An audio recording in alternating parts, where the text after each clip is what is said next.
If human existence sprang forth from the ancient murky depths of an evolutionary past, the eventual product of the physics of nature, building itself, organizing itself, in some ever upward progression towards greater complexity and greater variety, then it only follows that the very essence of meaning itself had to evolve along with everything else.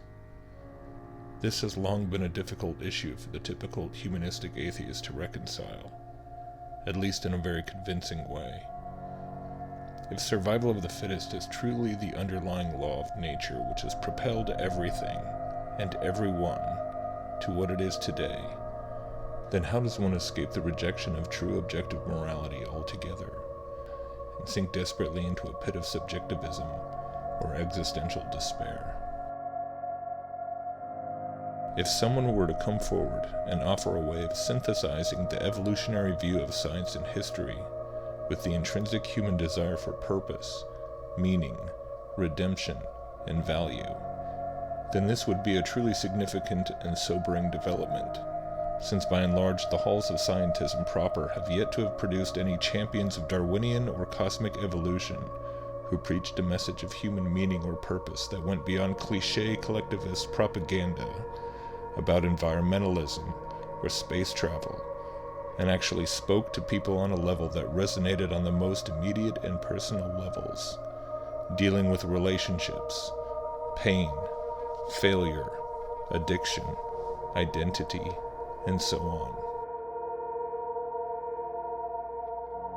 I believe that someone is already here and is ardently presenting a message of hope and personal change, a gospel, if you will, that is a unique amalgamation of certain seemingly traditional conservative values and certain quote-unquote progressive values.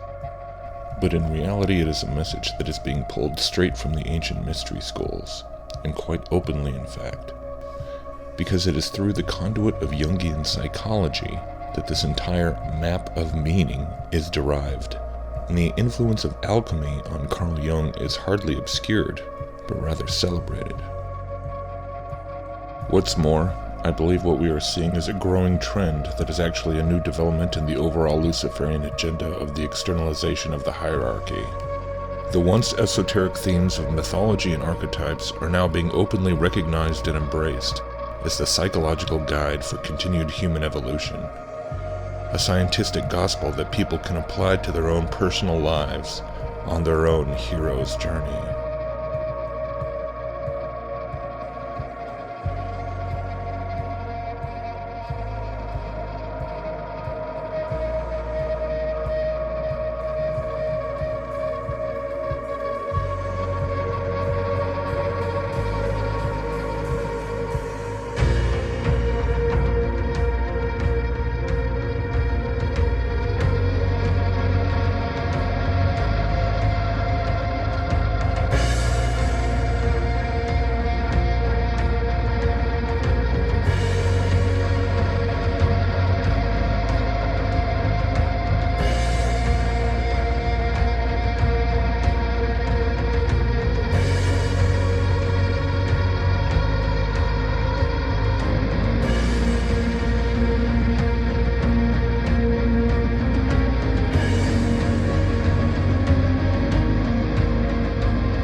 So the hero's journey, or hero myth, is essentially a simplified presentation of the very essence of the Babylonian occult worldview.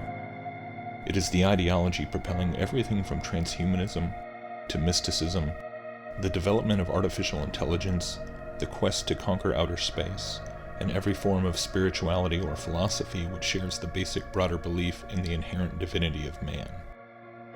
The age-old quest towards godhood, which is now being taken from its roots in ancient paganism and witchcraft, and now being fed to a new generation, who don't even have to regard any of it as spiritual or religious in nature per se, in order to accept it.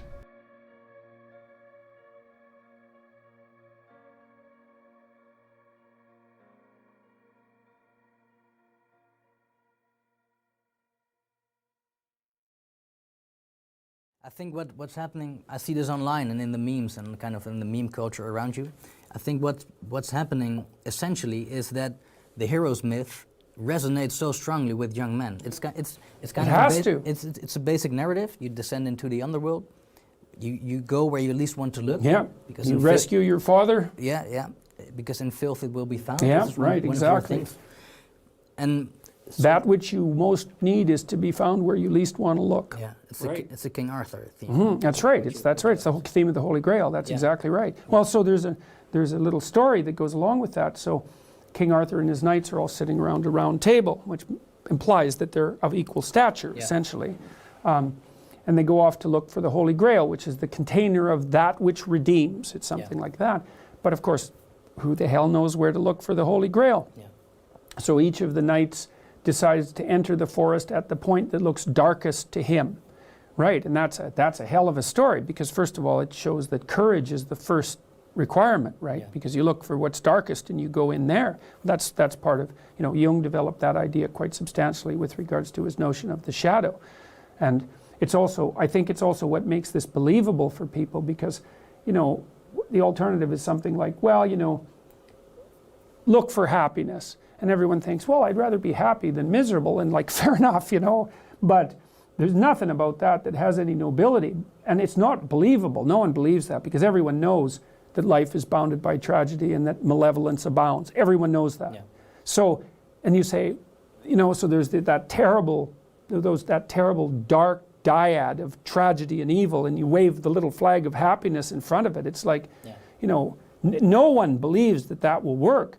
But then when you tell people, look, you're dark, you're a monster, you really are, but that's actually useful, because you cannot survive the world without being a monster. People think, well, that's interesting. I kind of suspected that I was a monster, and everyone's always said that was bad. It is bad, obviously, but there's something that can be done about it, and there's something that can be transmuted into something good without being inhibited. Yeah. So you're saying, to be good, I don't have to be a neutered tomcat.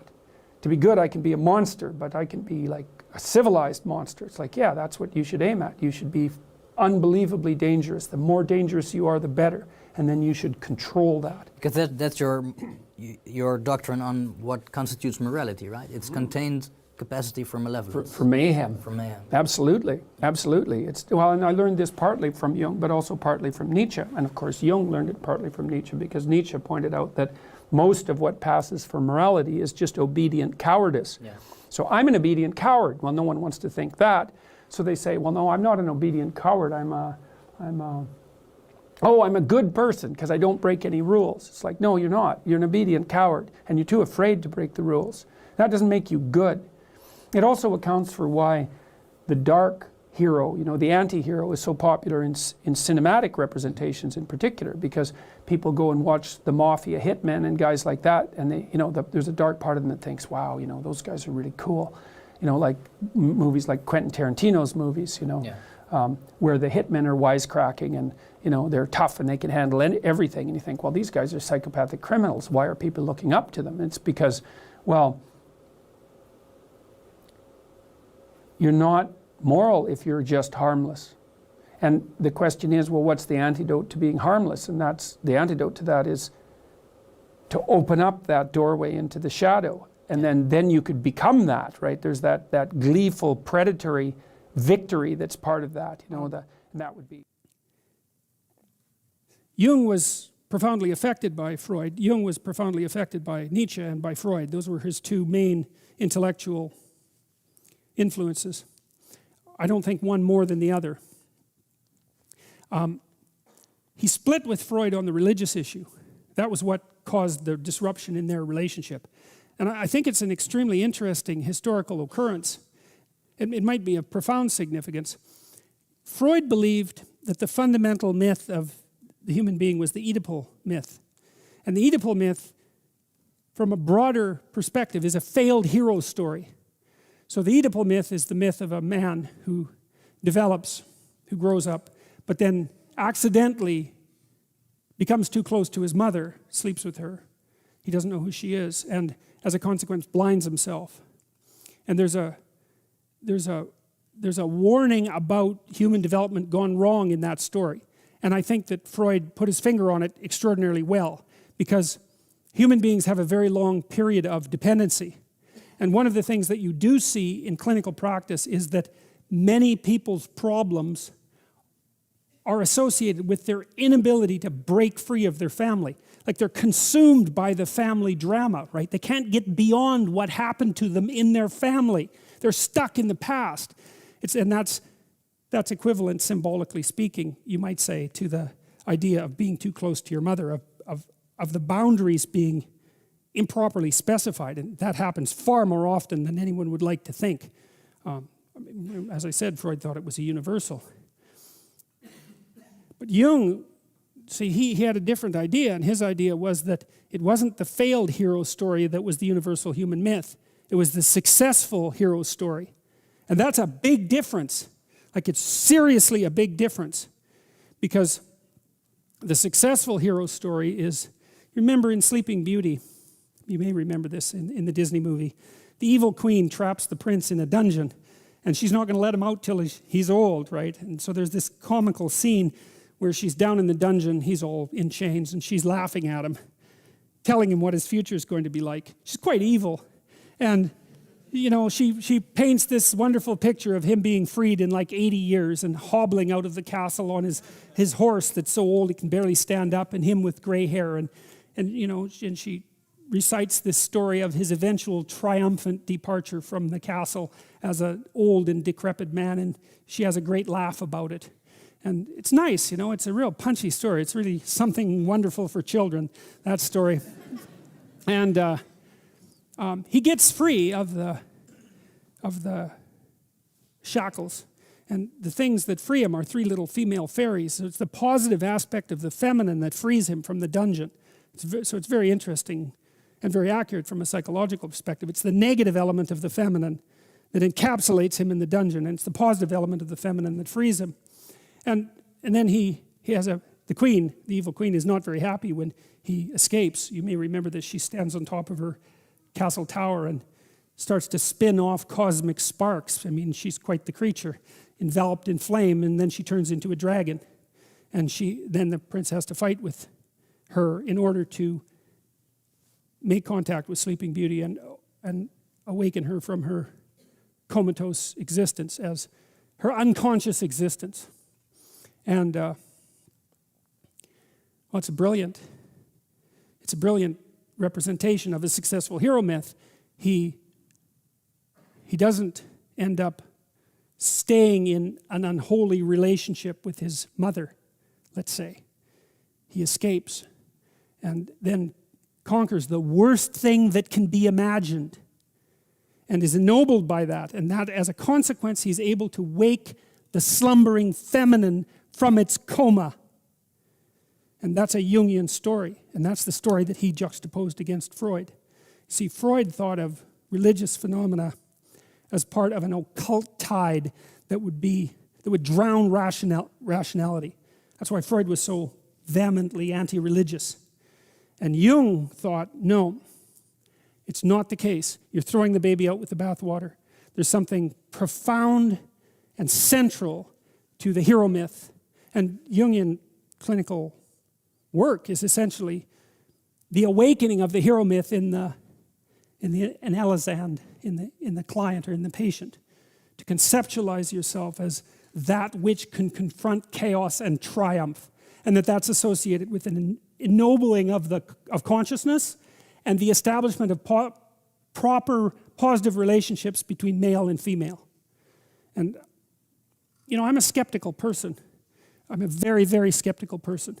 And I've tried with every trick I have to put a lever underneath Jung's story and lift it up and disrupt it. And I can't do it. Right, so we just discussed the centrality in your philosophy of the archetypical hero's myth, which is basically one descends into the underworld, you go where you least want to look, you face the dragon goddess of chaos, you fight with all you have and a little more, and if you survive, you retrieve something of supreme value and you escort it back into the daylight. And then you share it with everyone else. And then you share it, yeah. Which is a crucial part, crucial part of it. Yeah, definitely. Understand a bit more about what Jung was trying to do. And so he wrote these books, notebooks that haven't been published yet, called the Black Books. And the Black Books are the documentation of his experiments with his imagination. And what he would do is daydream, like a child daydreams. He regained that faculty, although I think with Jung it was a faculty that had never really disappeared. And he had figures of imagination that came to him that he could speak with. And he spoke with these figures of imagination and documented that over a very long period of time. And that was eventually distilled into a book called The Red Book, which was published about 3 or 4 years ago. And it was a book that Jung regarded as the central source from which all his inspiration emerged. It was sort of, the way it looks to me is that we embody a lot of information in our action, right? And our action has developed as a consequence of imitating other people. And not only the people around us, but of course the people around us imitated the people who came before them, and those people imitated the people who came before them, and so on, so far back that it's as far back as you can go. And so you embody these patterns of behavior that are extremely informative, that you don't understand, that are a consequence of collective imitation across the centuries. And so then those patterns can become manifest as figures of the imagination. And those figures of imagination are the distillations of patterns of behavior. And so, as the distillations of patterns of behavior, they have content. And it's not you, that content. You could even think about it as content that's evolved, although it's culturally transmitted. It's content that's evolved. And so these figures of the imagination can reveal the structure of reality to you. And that's what happened with Jung. And that's what he described in the Red Book. And that was what permeated his psychology, a psychology that was based on the presupposition that the fundamental archetypal structures of religious belief were not pathological, not deceitful, not protective in some delusional sense against the fear of death, but quite the contrary. The very stories that enabled us to move forward as confident human beings in the face of chaos itself. And it's conceivable, I think perhaps probable, that nothing more important conceptually happened in the 20th century than that. Because it was the first time post-Enlightenment that a rapprochement between the intellect and the underlying religious archetypal substructure occurred. You have in the capacious intellect of Jung, and the same thing happened to some degree with Piaget, the religious domain and the factual domain were brought back together. And the fact of Jung's enduring and increasing popularity and influence, I would say, is a direct consequence of that. So those were some clips from the now rather well-known clinical psychologist Jordan Peterson. And I've actually been listening to a significant amount of his lectures and interviews over the past couple months, and it's been a rather fascinating look into an embodiment of scientism and its relationship to occult philosophy that is somewhat unique from anything I've researched thus far. I think most people who are already familiar with Jordan Peterson are probably familiar with his stances on issues like the debates on sexism, identity politics, free speech versus legislatively compelled speech, political correctness, the neo-Marxism of the extreme left, the societal threats of postmodernism and totalitarianism, and so on. And on those levels, he actually does have a fair amount of cogent points about certain things, to a degree, which is why I believe he has become so popular in just a few years' time. Now having a very significant YouTube presence and being interviewed continually by both mainstream and alternative media, going on speaking tours and a lot more. But the core emphasis of all his material is based on these ideas put forth in his original book titled Maps of Meaning, The Architecture of Belief, which was completed in 1999. Now, the Wikipedia entry reveals a lot of what his book and his overall message is all about. It says, Peterson wrote the book for more than 13 years in an attempt to, quote, explain the meaning of history. In it, he briefly reflects on his childhood and on being raised in a Christian family. The responses to his questions about the literal truth of biblical stories seemed ignorant, causing him to lose interest in attending church. During adolescence and early adulthood, he tried finding the answer to, quote, the general social and political insanity and evil of the world, from the Cold War to totalitarianism, and for a short period of time he embraced socialism and political science. Finding himself unsatisfied and falling into a depression, he found an inspiration in the ideas of Carl Jung and decided to pursue psychology. He started to write Maps of Meaning in the mid-1980s and used text from it, then titled as The Gods of War, during his classes when he worked as an assistant professor of psychology at Harvard University.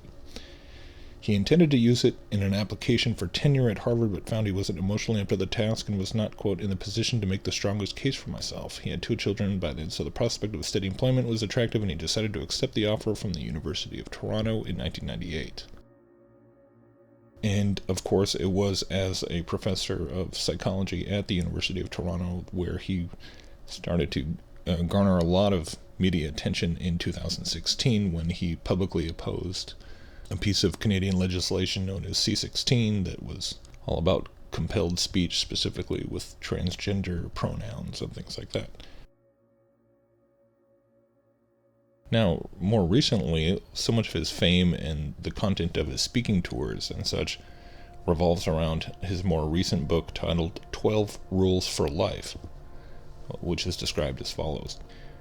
The book grew out of Peterson's hobby of answering questions posted on Quora, the one being, what are the most valuable things everyone should know?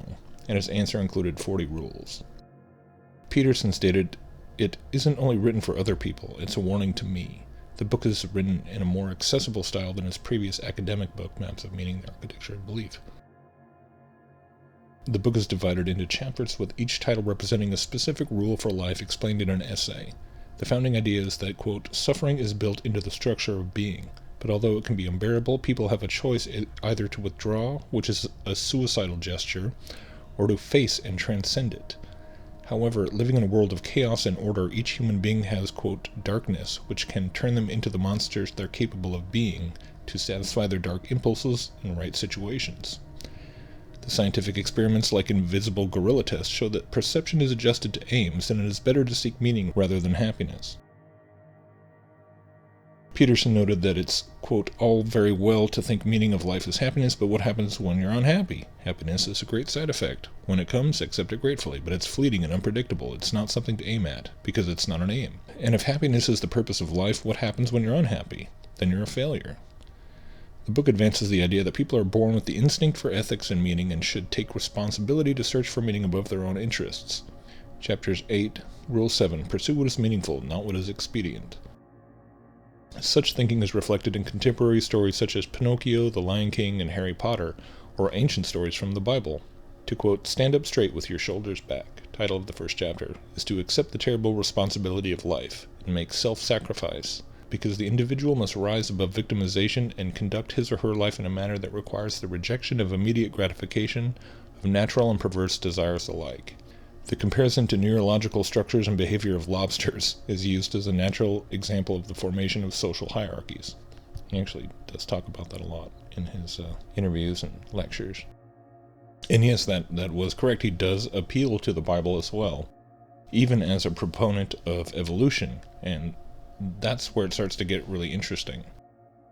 I really started to grasp the ramifications of what he's teaching when I began to listen to a video series he has on the psychological significance of the biblical stories, starting with a 2.5-hour lecture on the introduction to the idea of God.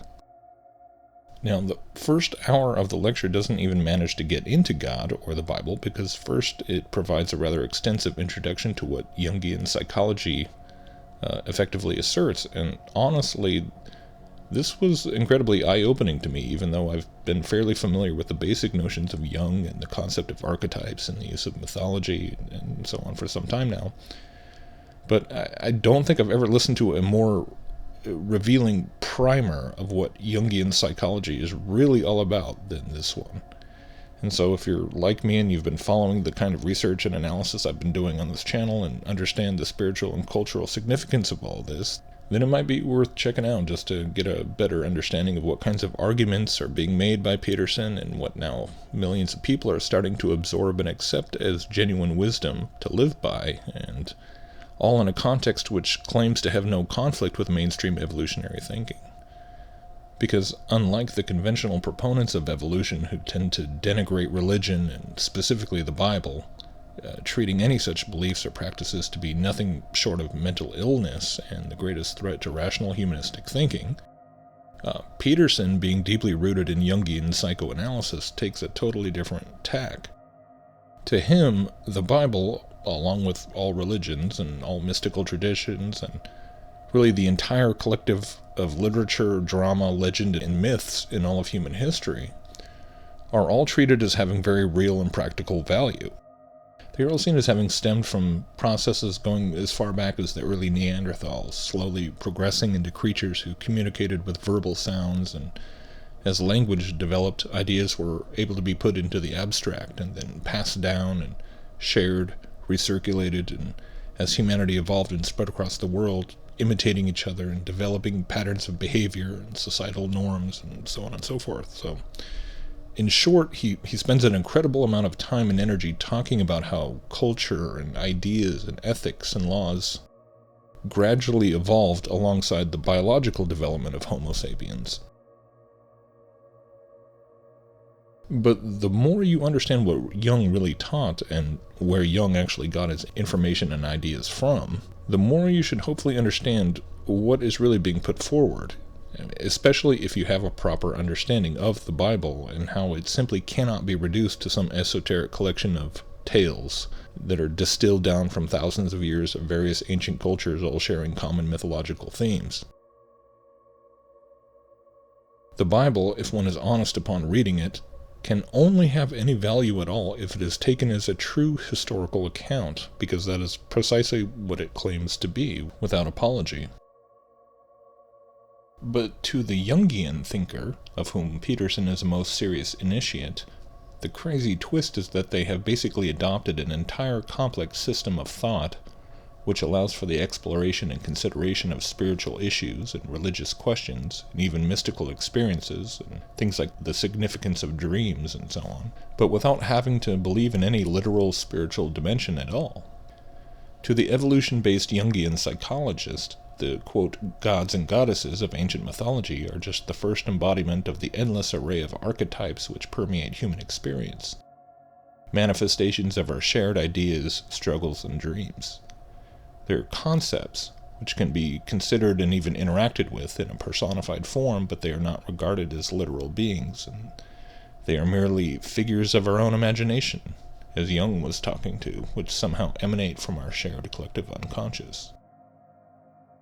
So for Jordan Peterson, as a 100% advocate of Darwinism, he would nevertheless commend people for having, quote, religious beliefs or believing in a god, as it were, unlike the typical God-hating atheists such as Dawkins and others. But this belief in a, quote, God is really just an affirmation of the belief in the abstract concept of a sovereign ideal. There is no affirmation of a literal divine being who created the heavens, the earth, and everything in it, in his worldview. Quote, God is merely a personified representation of the conception of perfection, of sovereignty, of mastery, and so on, and it thus represents an ideal for humanity to surrender itself to, almost as if there were a sovereign creator watching over all of us. So ultimately, the very concept of God and sovereignty from this evolutionary archetypal approach is just an extension of our own development as a species. It came from us, and it represents something we are seeking to attain. And so again, it really is just a repackaging of the mystery religion in clinical academic garb. And the more that I've watched Peterson's actual university lectures, the more astounding it's been to see how much he really does just spend hours and hours attempting to explain the psychological significance of virtually every esoteric and occult symbol I've ever encountered almost. Everything from the Ouroboros, the so-called dragon of chaos, who eats its own tail, to the divine feminine idea, to the yin-yang, and on and on. So he's literally teaching the entire spectrum of occult philosophy in the university classroom, but in a way that presumes to be based on science and not superstition. And so the archetypal myth of the hero's journey is really just a mechanism that allows for the distillation of this broader occult-based worldview to be absorbed by both students of the humanities and the public at large. It's more or less the allegory that serves as a primer for all the other mystery teachings that come through the avenue of Jungian psychology. And the more you understand that there is a very real degree of truth to the fact that these mythological themes and archetypes really do permeate virtually all of human literature, drama, and entertainment, both ancient and modern, the more provocative the implications of it all start to become. And nowadays, more and more people are starting to recognize this prevalence of these mythological themes in arenas like Hollywood and Shakespeare and classic novels, etc., and are, not surprisingly, increasingly accepting the proposition that the reason these myths are recurring over and over again is because they obviously must represent some very profound universal truths about the human experience.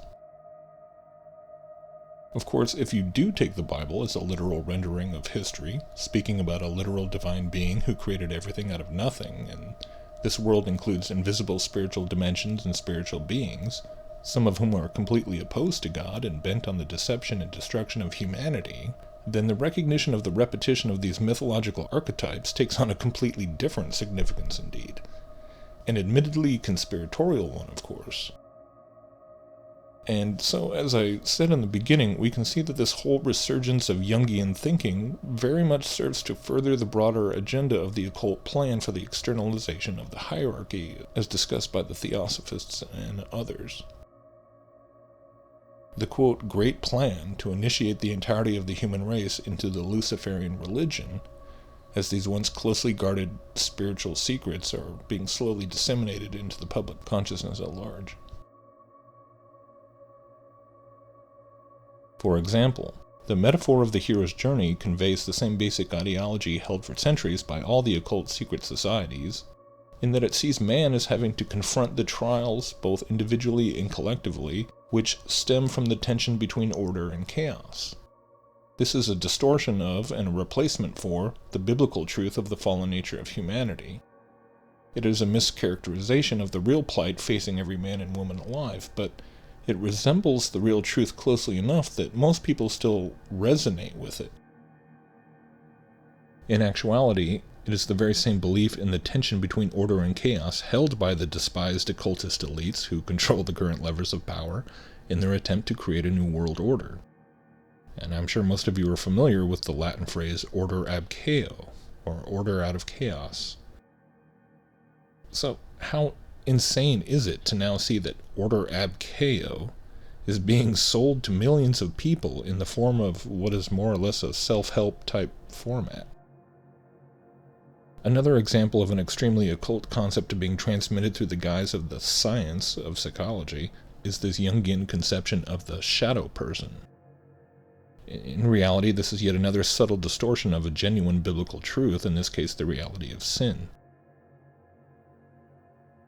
Now, in many ways it's hardly surprising that we should see this, especially in the context of someone speaking from the perspective of a clinical psychologist who's spent years dealing with actual clients, and obviously virtually every single one of those people seeking therapy are coming because they have a problem, they have an issue, something they want to try and deal with.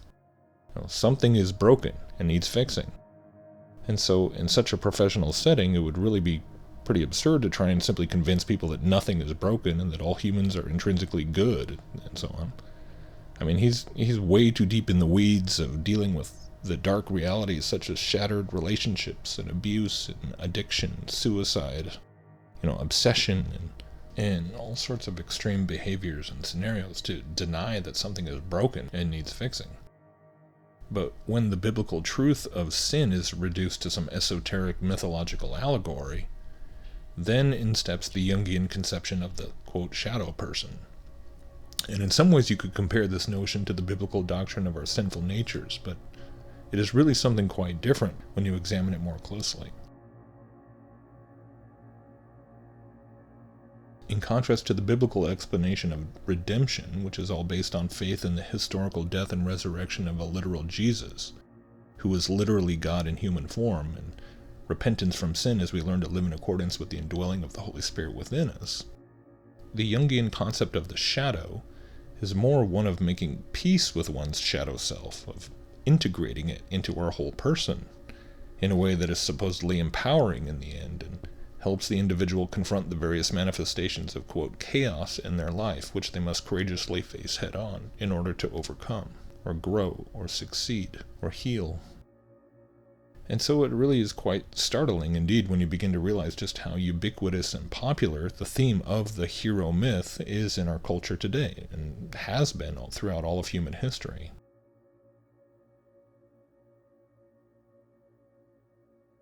What's more, we can actually see when we look to Genesis, and specifically what it says in chapter 6 about the Nephilim, that they are described as, quote, the heroes of old, men of renown. And so, regardless of whether or not you might interpret Genesis 6 as the account of the Nephilim being ones that were the hybrid offspring of fallen angels with human women, I'm not interested in debating that at the moment, because either way, you can still see that this basic concept of the hero, this archetype, if you will, actually did originate in the antediluvian era and has very much functioned as a personified icon of the entire Mystery Babylon dream of transcendence, of overcoming the challenges to reaching our full potential through engaging in the struggle, ever since. On the surface, the archetypal myth of the hero's journey promises to be a profound insight into finding meaning and achieving a sense of purpose within an evolutionary framework. But in the end, there is still no floor, no foundation, no objective basis for meaning or morality or purpose at all. There is still no external objective God, and thus what it all amounts to is a deceptively complicated, yet ultimately convoluted, attempt to affirm the belief in a higher, quote, sovereign ideal, when ultimately it's just the same old antichrist lie of man striving to make himself the measure of all things.